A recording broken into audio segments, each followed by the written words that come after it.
Good afternoon, everyone. Thank you for joining today's webinar, Courageous Leadership in Turbulent Times.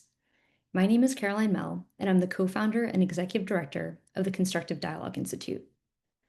CDI is a nonpartisan nonprofit that partners with colleges and universities to create cultures of inquiry and dialogue. I'm really excited to dive into today's conversation. And as we wait for everyone to join, we have just opened up a brief poll to get a pulse of how people are feeling these days.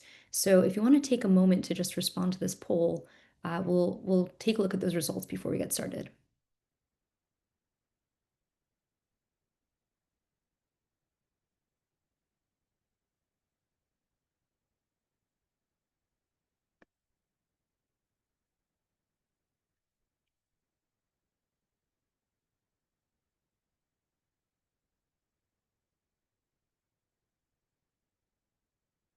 Okay, I see that some responses are still trickling in, but the vast majority, about 75% of participants have responded that conflict has increased in their professional roles in the past 5 years. And this is pretty consistent with what we've been seeing and really, again, speaks to the need for today's session. So thank you all for taking that time to respond. And today's session is really all about leadership through challenging times. And of course, leading in higher education has always required courage, but the past year in particular has really been one of the most challenging moments in higher education in our nation's history. There are four key trends in particular that have come up repeatedly in my conversations with leaders about what's contributed to this really challenging moment. So the first is that there is a rapidly evolving policy landscape, both at the federal and state level. So we're seeing things like dramatic cuts to federal research funding, changes to student visas, Pell Grants. Many of the basic operating principles of higher education have suddenly been called into question, leading to tremendous uncertainty and this feeling of whiplash and the need to constantly be responding to the next crisis. Another important and very disturbing trend has been the rise of political violence in this country. The assassination of Charlie Kirk demonstrated that political violence is no longer an aberration in the United States. It has become a deeply disturbing trend that harkens back to the 1960s and 1970s. All of this is against the broader backdrop of rising national polarization, which leads to increased demonization of others, increased likelihood for small misunderstandings to escalate dramatically into large-scale conflicts, and then the last trend is our rapidly evolving media ecosystem that's been especially accelerated through recent advances in artificial intelligence. So more and more we're hearing from students about contested facts, uncertainty about reality, objective truth. And so the combination of these factors have created a very challenging environment for higher education today.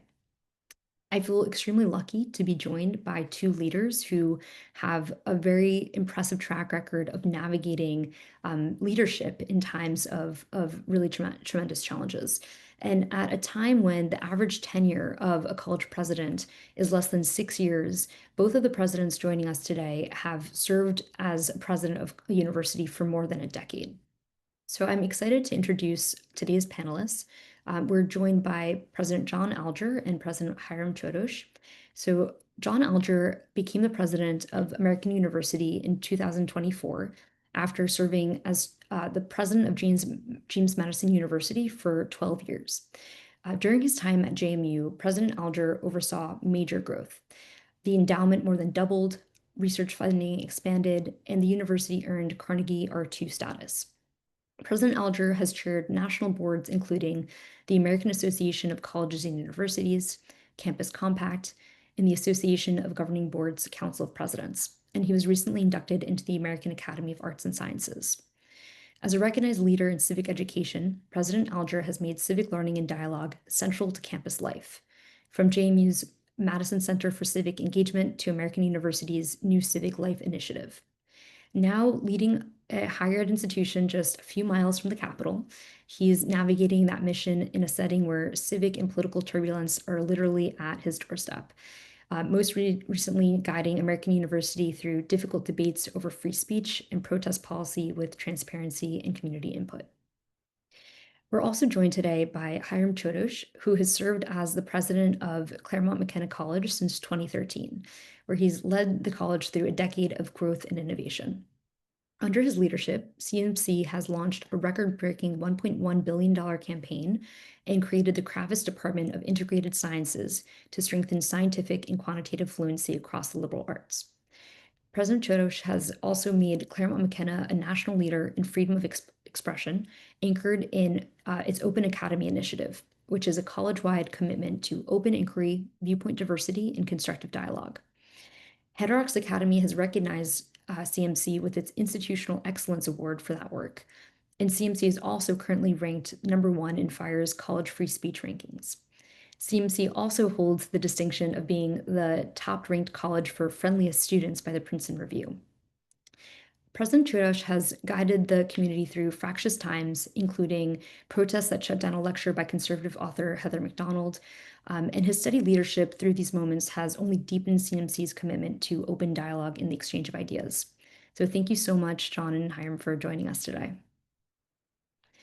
I'd like to begin by asking you each to really reflect on a specific experience that you've had during your long tenure as a college president that's been particularly challenging. So maybe beginning with you, John, could you please share, when you think back to the most challenging moments of your presidency, what's a specific incident or decision that really tested your leadership, and what did it teach you about navigating turbulent times?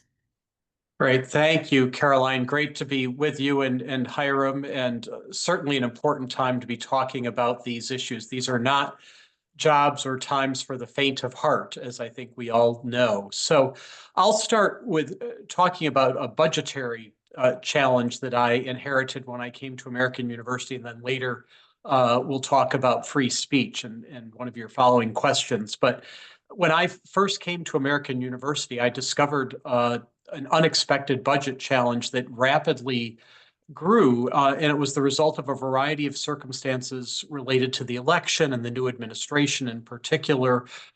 We saw a huge impact on public service careers and government jobs that many of our students traditionally want to go into, and that's one of our calling cards for students.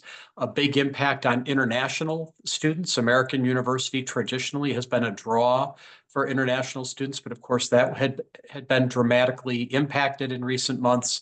Research funding has been impacted. So there were a constellation of things happening all at once. And I, come in, even though I'd been president previously at another institution, I didn't have that reservoir of trust with the AU community.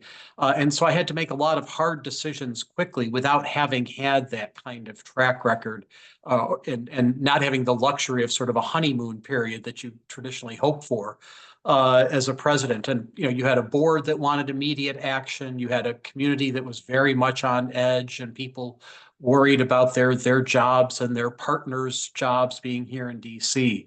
So I wanted to just quickly run through a number of lessons learned and relearned for me, and then Hiram may want to pick up on some of these. But first, I think it's really important as presidents that we model what we talk about, meaning that we need to be lifelong learners who are flexible, nimble, and adaptable. I learned that lesson going through COVID a few years ago as a president, and certainly going through an unanticipated set of budget challenges. So being able to model you don't know everything, that you too have to be a learner, and sometimes you have to change course is really important. Second, that decision-making has to be grounded in your mission and values. You always need to turn the community back as president to your, what I would refer to as the North Star. And for us, that's our educational mission, right? The quality of the educational experience for our students. So when we were thinking about how to address these unanticipated challenges, we always wanted to put that first and put our people first, because we believe that education is primarily about relationships. So technology, buildings are important, but the people became our priority. And that had implications when you're thinking about a budget to try to protect people and jobs to the extent possible. Next is thinking about the precedents that you're setting. It can be tempting in a crisis to say, well, just this one time we'll do X or Y, but you're always setting a precedent that could come back to haunt you. And so thinking about the process that you use and the priorities that you're setting is really important in a crisis. And so that was something we very much had in mind because we know that, yeah, we're going through a budget challenge right now. There could be another one in several years. And so the precedents matter. Uh, Next, and this is something as a lawyer that I have always found to be the case, that is, I like to have facts and research and evidence to base decisions on, right? Hiram, you can relate to this. But the information is rarely perfect or complete when you have problems that land on your desk. So you have to sort of take that deep breath and figure out what else do I need to know. And in our case, it was thinking not just about budget cuts, but what are other revenue stream opportunities? And how do we take a moment and identify those before we assume that cuts are the only kind of answer?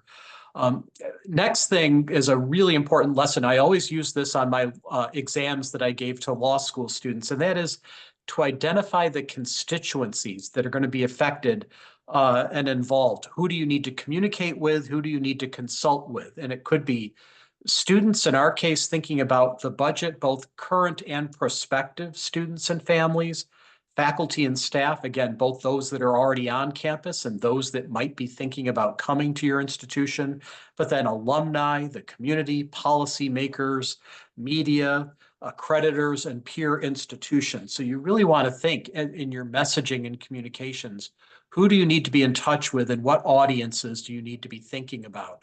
And in higher ed, there are a lot of audiences. Um, I'd also talk about encouraging team members when you're making decisions. We don't do this in isolation. At least I know I don't. And Hiram, I suspect you have a lot of smart people around you too. So encouraging your team members to speak up and sometimes to play devil's advocate as necessary, just to make sure we've thought about the alternatives before we make a final decision.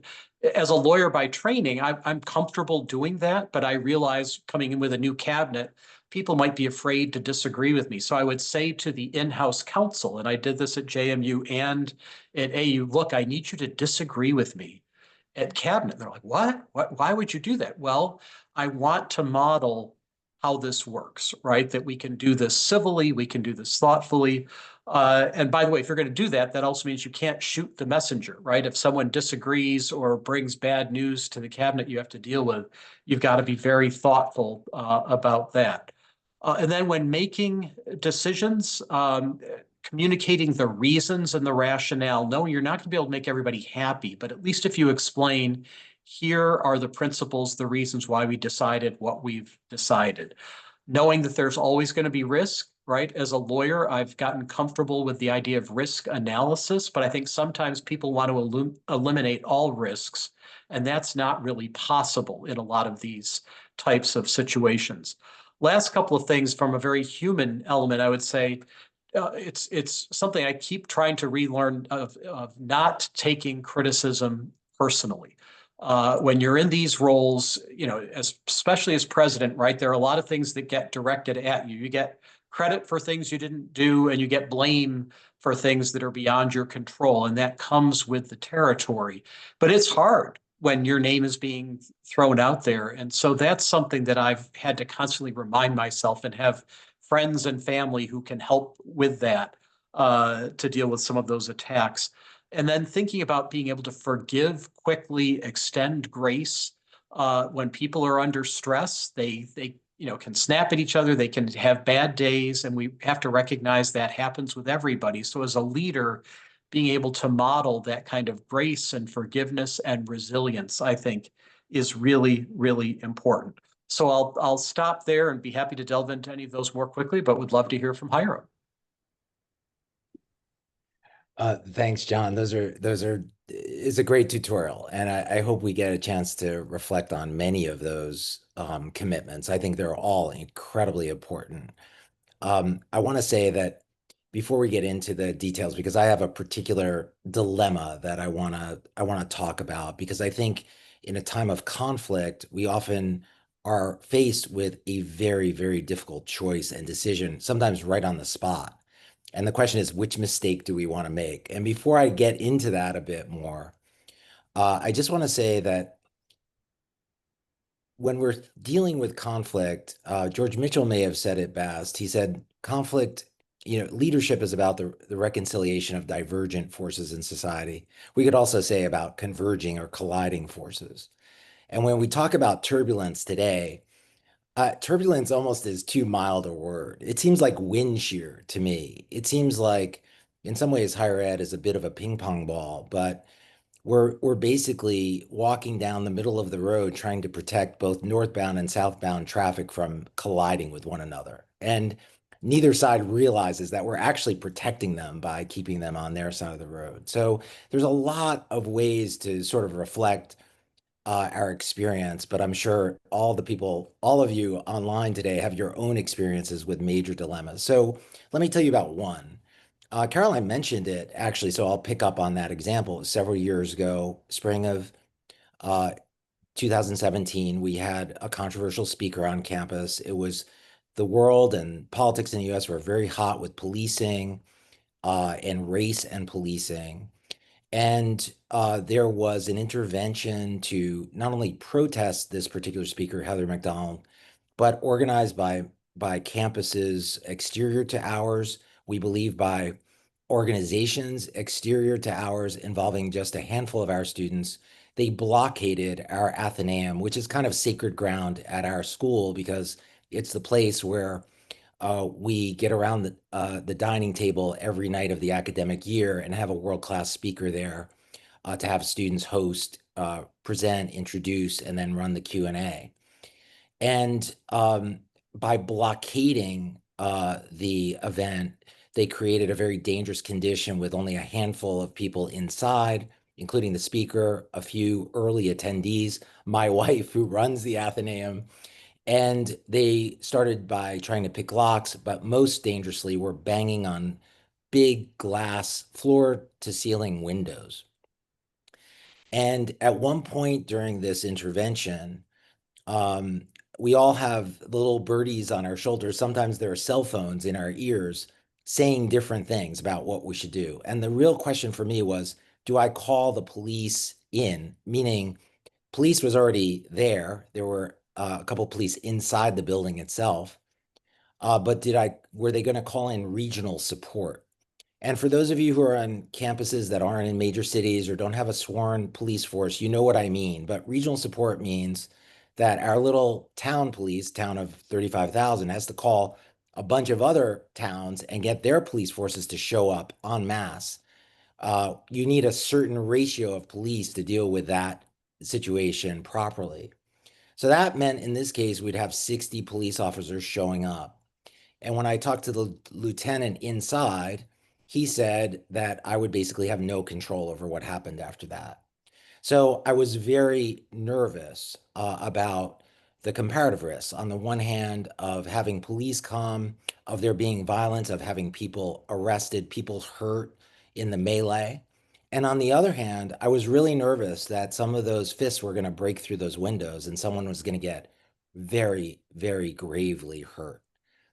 And in the end, I decided not to call the police. I think this was a limited time event. I figured in my head that it would come to an end. We had actually broadcast the speech so that the show went on. We put it up on video conference, and a lot of people watched it so that we felt like we were doing our job. People wrote in questions. There were a few people there. But in the end, the windows didn't break, and it looked like a really smart decision. My point here is that it could have looked like a really dumb decision. If those windows had broken and people had said, Hiram, why didn't you call the police to break up the blockade? My whole reputation and career would have been on the line, which leads to maybe the primary lesson that I would just add to John's extensive and important list. In times of crisis, in times of the most serious dilemmas that we face, we really have to put ourselves in the middle of that road. We have to be able to say to ourselves, which mistake would we rather make? And also take full responsibility for when things go wrong, even if it means our own career and our own position. And unless we have that inner commitment to put ourselves on the line and all of our self-interest on the line, then we can't lead through with courage through turbulent times.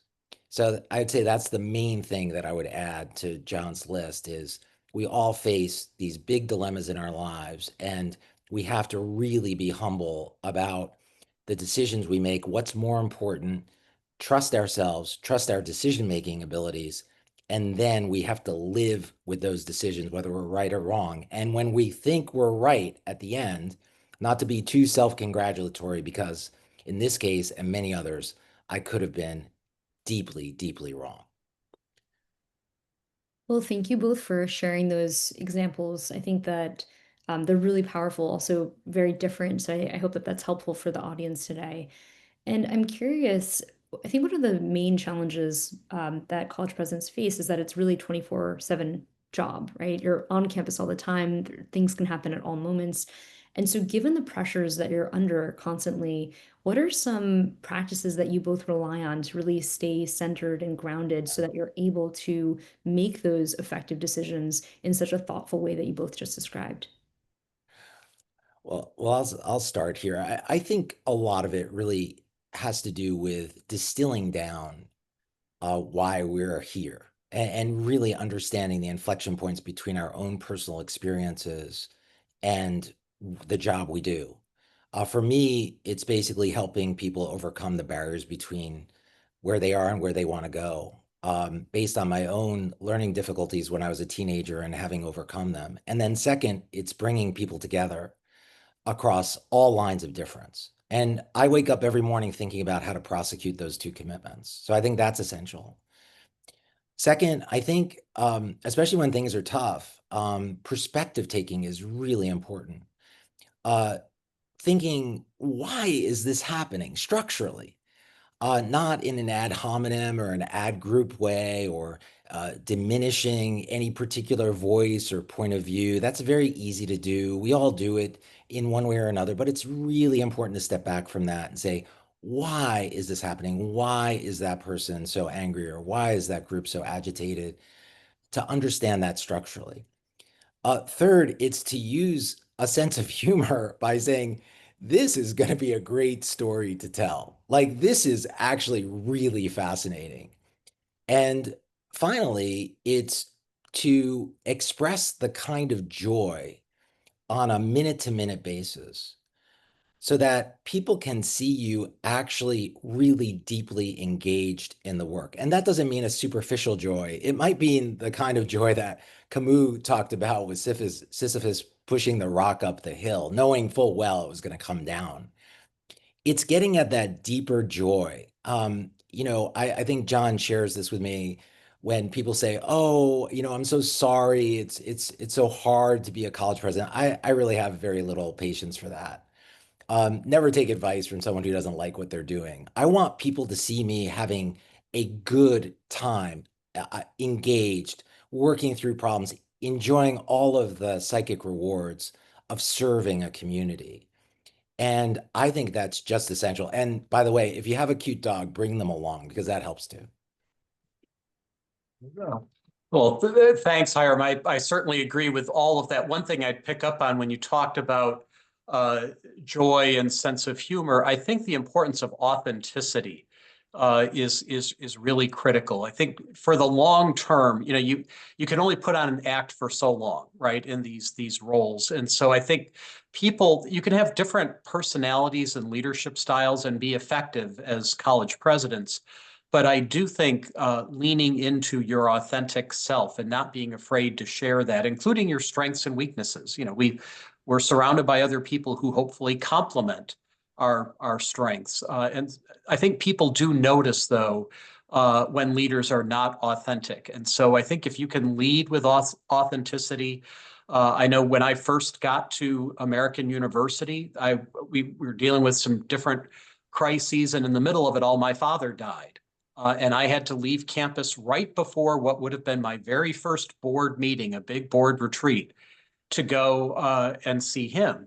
And it was a dramatic time, and I decided to share what that felt like with the community. And I got more messages from people saying, we so appreciate knowing that the president is a human being and that we can relate to, what you're going through. And so that I think was really helpful, to not be afraid to be authentic. And then going along with that, having friends and colleagues, particularly outside the institution, and family members who could care less about your title, is really valuable in terms of staying grounded. And so I've always tried to make time for friends and family, even with the busyness of our jobs. And lastly, I'd mention something that Hiram has been a part of for me, as have some other presidents, and that is having a national network outside your own institution is incredibly helpful to hear how are other presidents and institutions dealing with some of these same challenges. Sometimes when you're in the trenches, it feels like, oh, it's just us. And if only we could figure this out. And then you realize, wait a minute, colleges across the country are facing some of these same challenges. And having that network and getting to know people who are dealing with some of the same issues is really, really helpful. And I've learned a lot from Hiram and other colleagues in that way. Well, thank you both for sharing. Those are some really valuable practices, and it seems like authenticity, deep relationships are really key to navigating these times. So I'm curious, shifting a little bit to focus on dialogue. In periods of peak conflict, leaders often face a choice between dialogue, discipline, or distancing. So could you share a moment when choosing dialogue helped prevent further escalation or opened a path forward that other approaches couldn't have? And maybe Hiram, you could go first this time. Sure. I mean, just on the question, in reflecting on this, I think you can do dialogue and discipline at the same time. I mean, I do think it's possible to hand a student a conduct letter and give them a hug. And I do think it's also possible to say, as I've had to do, even one of my first summer moments when I started was meeting with a student who'd been expelled for two acts of plagiarism and his mom. And I said, look, if there are two ways to respond to this, and if you respond by internalizing it and getting back up on the horse and doing what you want to do, I'm going to be your biggest champion. That young man came in 7 years later. He graduated from college. He's working on his second master's. He was married. He had a house. He was doing incredibly well. That moment meant a lot to him. So I think you can do discipline and dialogue. And also, yes, distancing sometimes is useful just to let people cool down a little bit. But I don't think you can resolve conflict without joint communication. It's pretty basic. And there are ways to do it where you basically talk about the talk before you actually get into the conflict. You talk about some broader sets of objectives and goals. You talk about your unconditional support for the person as a person on this earth or a member of your community, as well as your responsibility to heighten expectations for all of us. So I don't think these things necessarily have to be separate. I think dialogue is really essential. Further, I would just say, more philosophically, that conflict is not only bad, it is also good. It sparks change. And we should not cede any ground to conflict. As one of my colleagues just said in Charlie Kirk open forum that we did about 36 hours after the assassination.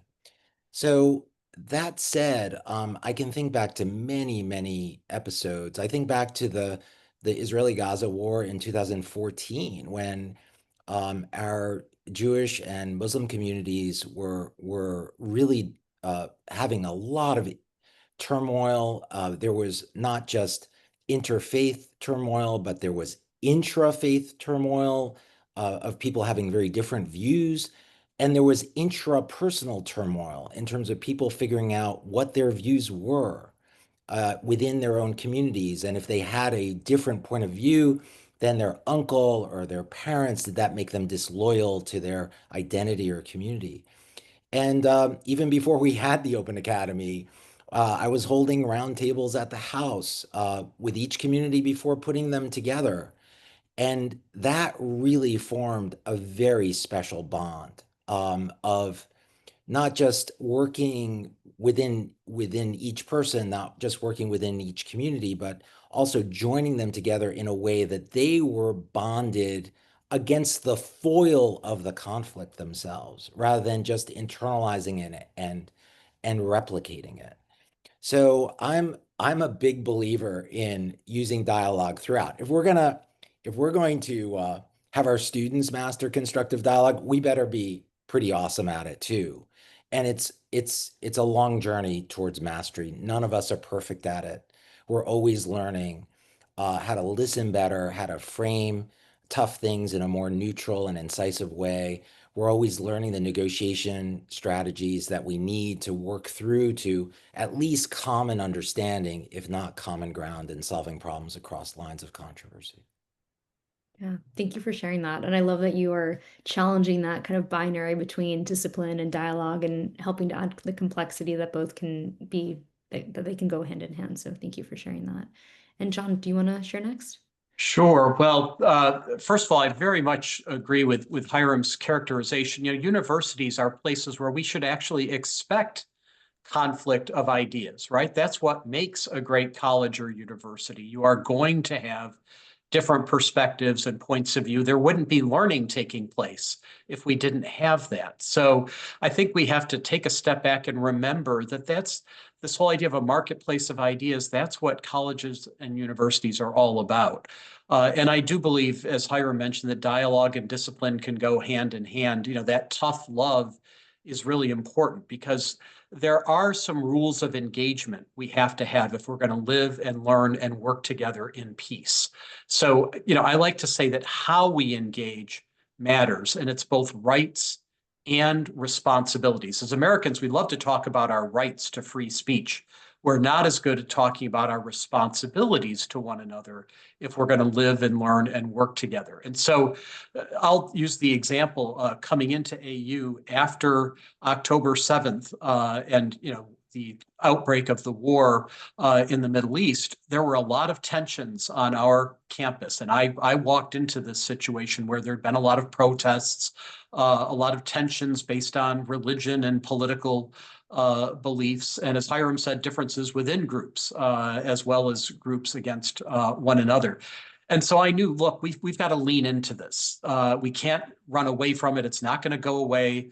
Last I checked, unfortunately, neither side of the conflict was calling me for advice. So we had to deal with what we could do from an educational perspective on campus. So I said, let's use our educational mission to model how we can respond to this. So how did we do it? We started with something called a civic life initiative, which meant to model several skill sets that we wanted to develop. One was civil discourse based on facts, evidence, reason, and research, right? To teach students those skills without vilifying one another and building them into the curriculum and the co-curriculum. And we developed a new program with Civic Life Fellows, students, starting with freshmen all the way up through graduate students and law students that would be trained on how to help model dialogue across differences.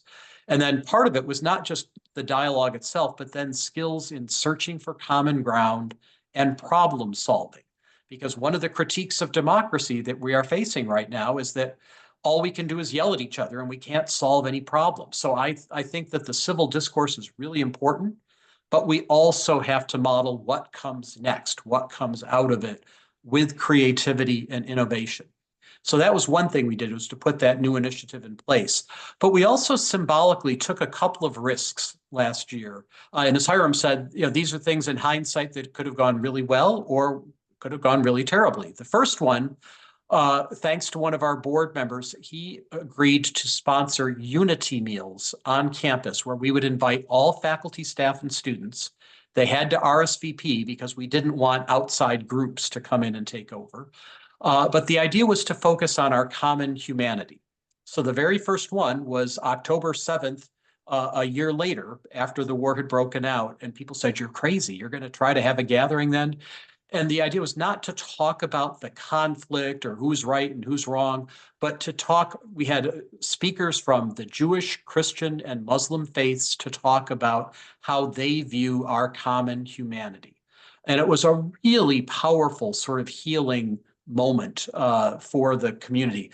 We also had one the day after the presidential election, with co-sponsored by my office with the college Republicans and the college Democrats, which was an interesting challenge to pull together. And then another one the day after the presidential inauguration here in DC. So times when emotions could be very raw, but to bring people together to focus on common humanity. Another thing we did, one of the student organizations nationally said, we're going to have a week of rage on campuses and everyone's going to be angry and, protest. And I said, well, if there can be a week of rage, what about a week of kindness? And lo and behold, it turns out there's an International Kindness Day in November. It's coming up again. And we're going to do this again, but we decided to have a week of kindness, not random acts of kindness, but intentional acts of kindness, little things like I was out with the people from my office with cookies and hot chocolate on the quad. People could write notes to encourage a friend or a family member or to thank a professor who had made a difference in their lives. People got really creative about these intentional acts of kindness all across campus, and the students loved it. I was a little afraid they might think it was, too hokey, but it turns out people were just hungry to have an excuse to do this. And so, by the way, you don't have to wait for the week of kindness. You can practice all year long. And then a couple of other things that we did. We tried to model and provide models of this kind of civil discourse across differences. So, for example, this most recent family weekend, I had a former Republican leader from Congress and a former Democratic leader of Congress, Dick Gephardt and Rob Portman, who came together to talk about how they could work across differences and listen to and respect others with very different political beliefs. And the families were like, gosh, that's actually possible. They joked together. They're actually friends in real life. And it was such a powerful example and role model. So finding ways to model that for the campus. And then, like Hiram said, meeting head on with students and student organizations that are affected by things like the Middle East tensions, being present with them was really important to show accessibility and a willingness to listen as a leader. I think that was really important too. So a lot of very practical things you can do to sort of lean in, but it does take time and it's not always easy or successful automatically. Sometimes it may take months of practicing these skills. Yeah, thank you for sharing that. And I think what's interesting is that two key themes that I'm noticing in both of your responses are the focus on our common humanity and also the courage to really lean into the discomfort. So, for example, Hiram, when you're talking about, integrating discipline with dialogue, I think again it speaks to the recognition of the humanity of the students who have done something that need discipline, or John, as you're referring to these unity meals that focus on identifying common humanity, that is so critical in these moments where it's so easy to lose sight of that. And I think what's also really remarkable is that again at a moment when it is so hard to show up as a leader, it's very clear that you both have really leaned into being a really visible, present source that is accessible and yeah, human to your communities. And I think that has served you both very well, and it takes tremendous courage. So thank you. So I'd love to now turn to Q&A. There are a number of questions that have come in from the audience. So I'll pose the first question, and then either of you are welcome to respond. So the first question is asking whether your institutions have principles of community, and if they have been effective as a set of guiding principles, or if there has been a need for a new approach to collective responsibility at colleges and universities. Maybe I'll take a brief shot at that, Caroline. I want to relate this back to the previous discussion too, and what John was saying about kindness and leaning in. I think one of the things that we've maybe missed in some of our discussions around conflict and dialogue is the deeply relational aspects of friendship, strong relationships, trust.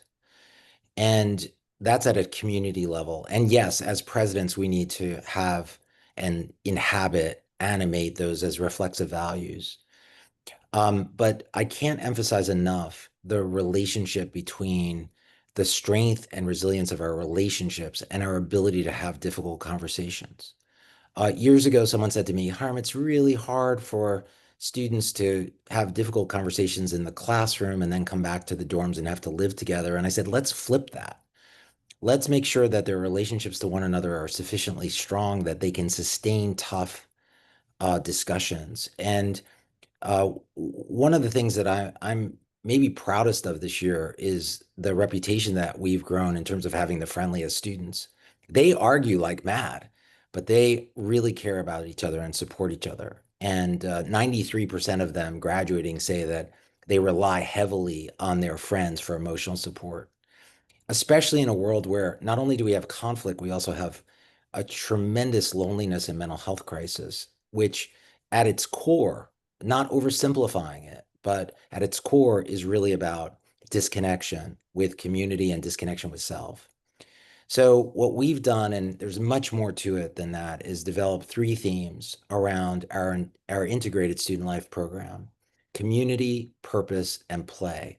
And those are chosen very deliberately. Community to handle what I just talked about, which is really stressing the relationships. There's a lot of programming and signaling and reinforcement of that, but also purpose, because we live, especially in our high performing generation, it becomes very performative, and they get the decoded signal that they think they're living someone else's life, their parents' life, or what the world expects of them to get that GPA or put something on their resume. And it's really important to us that their exterior performance is connected to something that matters to them inside, to what's going through their brain. And we work really hard at that through a thematic program we call self-authorship.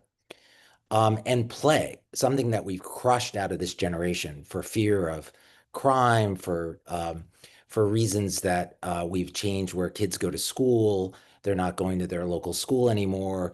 They live in a world of professionalized amateur youth sports. So every time they play, there's a ref and there's a set of rules, and the parents are, overbearing on the sidelines.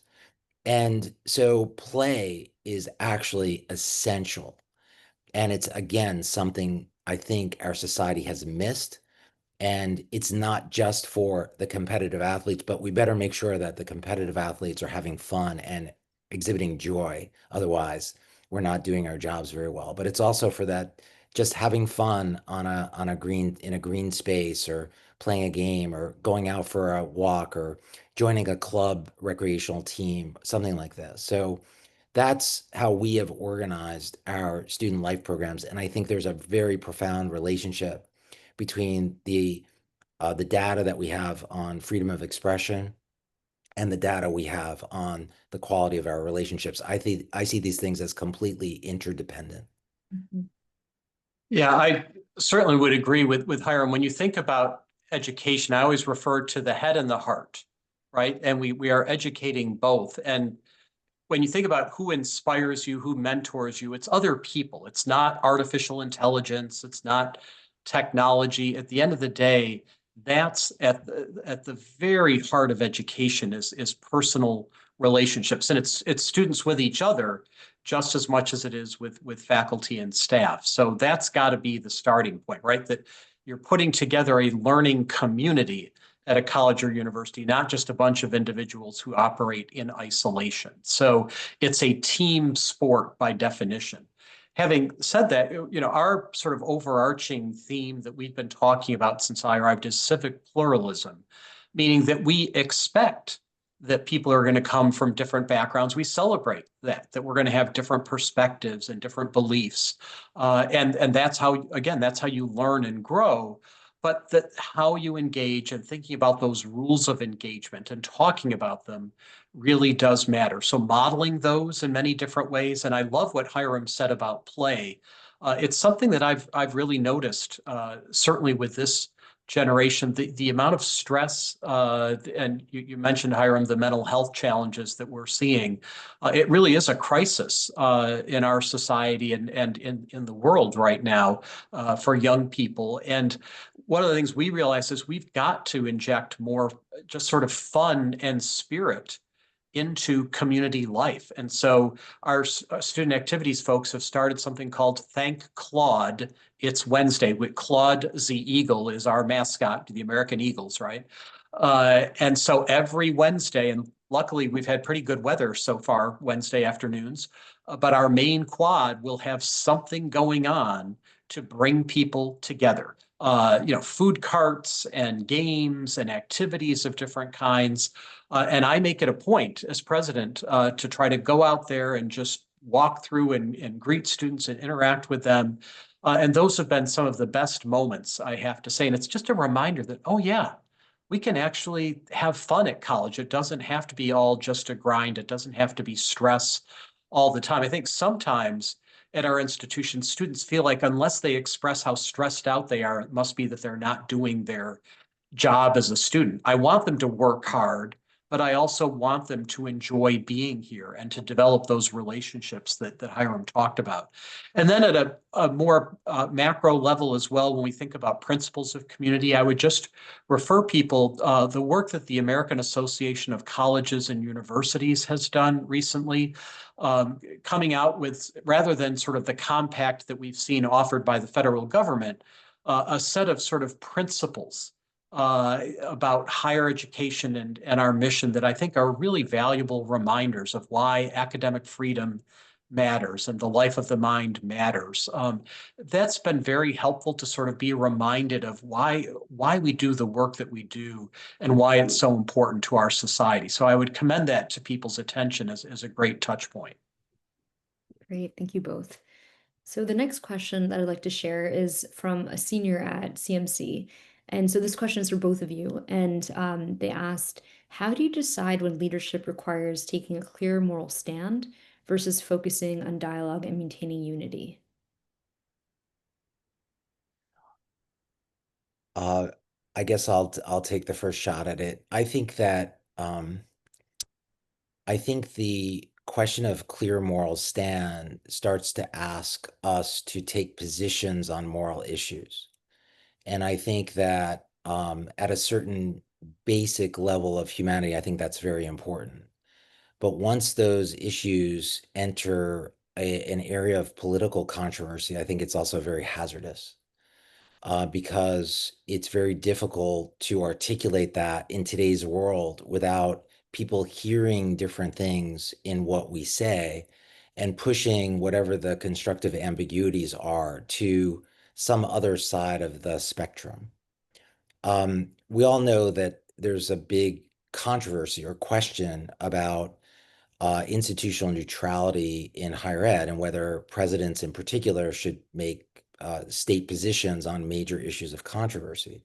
I'm not a big fan of the word neutrality, but I am a big supporter of the word nonpartisanship. And so, and the reason for that is I'm not sure we can ever be completely neutral. And to me, neutral has a kind of hollowness attached to it, but we can be nonpartisan. Nonpartisanship is at the legal foundation of our nonprofit status, not neutrality. And so by saying that, I think there are times where we can be expressive about big issues without referring to the major political controversies, such that everyone else in the community feel completely free to express themselves. It's basically a First Amendment free exercise structure where we say we are non-establishing or not establishing a university or college-wide perspective on a big question of our day. Why? So that all of you can freely exercise your own points of view.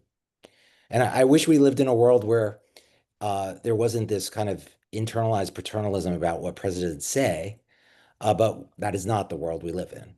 And so that's one reason why I think having the learning perspective that John talked about, by engaging our community in the big moral questions without projecting a uniform or monolithic moral view on the community, because these are big value questions around which people disagree and should debate without feeling that there's an official position or that they have to fall in line or should even be persuaded just because a person in a position of authority has said it. I believe in the power of persuasion, not the persuasion of power. And that's why I tend to restrain my rhetorical flourishes on the big controversial questions of our time.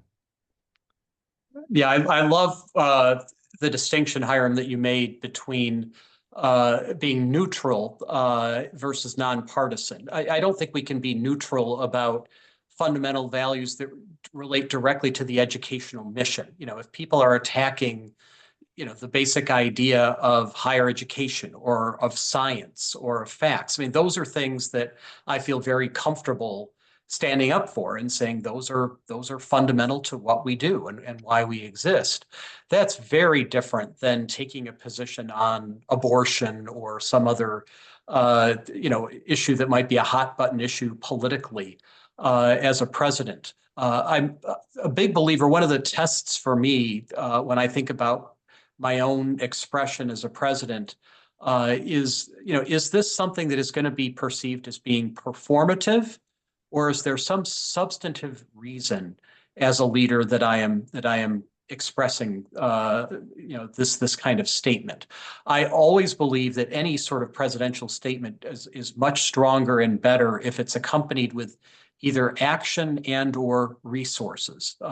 So rather than just making statements to say, here's what we're going to do to lean into something or to learn more about something or to provide, you know, avenues for students to explore a particular issue, to Hiram's point, to be able to express themselves and to learn about something. But there's been a big push in recent years, I think, for presidents. On the one hand, you know, some other president, some other institution made a statement, you've got to make a statement, and then they start comparing them against each other. You didn't use this word, you didn't use that word. That's not helpful. And in this age of social media, it puts tremendous pressure. We could spend all day, every day, putting out statements and trying to keep up with the Joneses in that way. But I think if we go back to our North Star, our educational mission, and say, what are we doing that's actually contributing to that educational mission? What resources are we providing? What actions are we taking? That is far more important. So like Hiram, I'm not a big fan of the word neutrality, but I do believe that we need to be restrained enough to provide the opening and the opportunity for our students and faculty and staff to be able to engage with the big issues of our time. Great, thank you both. So I'll share one last question from the audience. Given time, maybe we'll only have one of you respond. So the question is, as a leader, how do you balance the desire to be transparent, but also not share too much information that might actually lead to deeper uncertainty, or share things in a way that gives it more weight than it deserves? Uh, Go ahead, Hiram.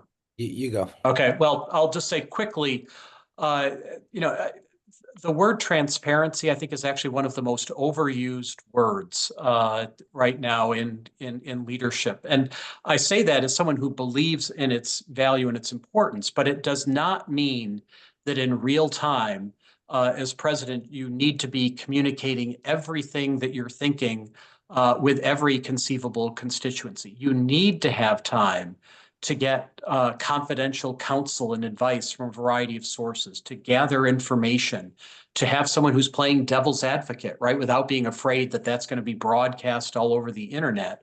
You will not make good decisions if that's what that's your idea of transparency. To me, transparency is really more about sharing with people, here are the reasons that we're making the decisions that we're making, to provide opportunities for people to give input and share ideas and information and facts.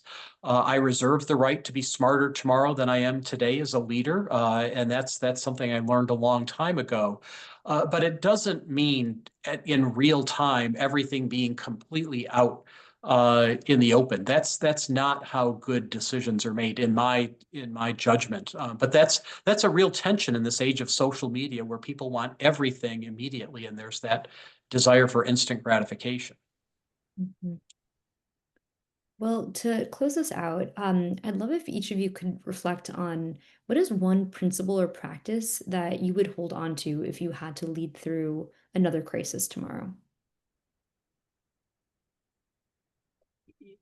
When I started here, I had lunch with one of my predecessors who was president of Claremont Mechanic College for 29 years, and he started during the Vietnam War. And he became president when the previous president left after 9 months because he just couldn't hack it. That was a very tumultuous time. And the way Jack Stark put it to me is that the previous president went out the back door and he went out the front door. And I thought that simplified it in the right way. That again, you can't cede ground. You have to be engaged. You have to be present. You have to be social. And all the other things that we were talking about in terms of our personal and professional commitments. So if there's one image that I have, it's going out the front door. It's being there. It's being present, being engaged, being another community member on campus when I'm also looked at to make decisions and to help lead through difficult issues and questions. So that would be my one thing. Yeah, and I would add for me the most undervalued leadership skill, I think, is actually active listening. One of the things I have learned is there are a lot of people that want the president's ear and the president's time.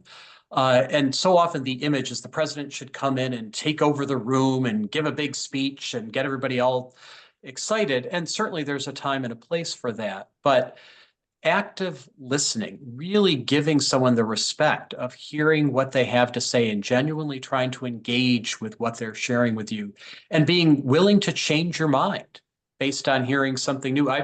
The best board I ever served on was the National Association of College and University Attorneys. Imagine a bunch of lawyers, right, around the table. I've had people say, oh, I can't imagine something, worse or more difficult. But it was so refreshing because we knew how to debate and discuss without taking it personally. And when we had a particularly hard issue, we would go around the table and make sure that everybody, including the quietest voices, had a chance to express themselves. And I think that active listening is so valuable. I always said the best meetings of those were when I changed my mind after hearing the discussion. When was the last time you heard a political leader talk about changing their minds after a thoughtful discussion on Capitol Hill, right? It's almost become anathema to this ideal of leadership that we see right now in our country. But I think we need that. And I think it's an undervalued leadership skill that we need to model. No, thank you. Well, thank you both so much for sharing your time and wisdom with us at a moment where it feels like there are so few leaders that are modeling these types of skills and virtues. It's really a privilege to hear from you both. So we really appreciate it. And thank you all for joining us today. We've recorded this session, so we're going to send it out via email the next day or so you can keep an eye out for that.